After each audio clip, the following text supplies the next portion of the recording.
Si une voiture dérape sur la route et en percute une autre à cause de la pluie, c'est un accident. Mais si avant de conduire, un automobiliste avale 10 verres d'alcool et renverse un piéton, ce risque a été pris en connaissance de cause. Madame la Présidente, je vous en prie. La procédure ne permet pas les dépositions. S'il vous plaît, gardez le silence dans le tribunal. Si un bateau chavire sur une mer déchaînée, c'est un accident. Mais quand le propriétaire d'un bateau-mouche laisse monter 142 personnes dans un bateau dont la capacité est de 62 personnes, qu'il fait naufrage parce que la charge est trop lourde, qu'il n'y a pas de gilet de sauvetage et que 55 personnes trouvent la mort, ce risque a été pris en connaissance Madame de la cause. Présidente. Si à cause de fortes pluies il y a un glissement de terrain, c'est un accident.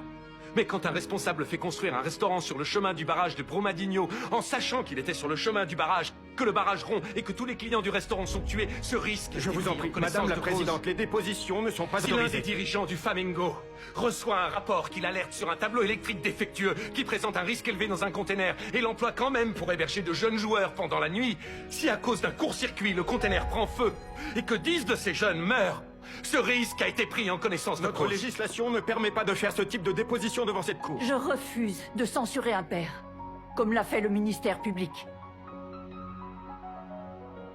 Quand le propriétaire d'une boîte de nuit dépasse la capacité d'accueil, sans faire aménager d'issue de secours, sans faire installer d'extincteurs, en mettant des barres de métal pour bloquer la sortie, en faisant poser de la mousse toxique au plafond, et malgré tout ça autorise un spectacle pyrotechnique.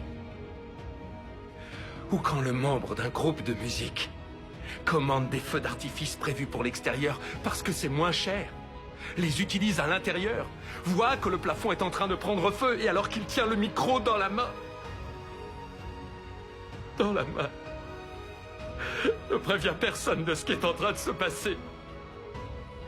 C'est un risque qui a été pris en connaissance de cause.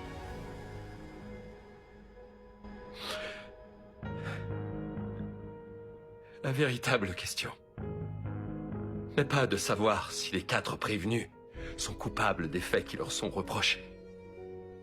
Personnellement, j'ai déjà la réponse. La question que cette cour doit se poser, c'est: y a-t-il une valeur dans une vie humaine? Y a-t-il une valeur dans la vie de 242 jeunes innocents qui venaient juste s'amuser un peu?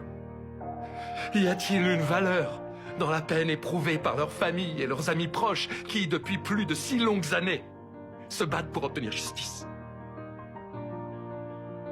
Et va-t-on exiger que la responsabilité de chacun soit reconnue pour que ça n'arrive plus? Si tant est que le concept de responsabilité existe dans ce pays, si cruellement dépourvu de justice.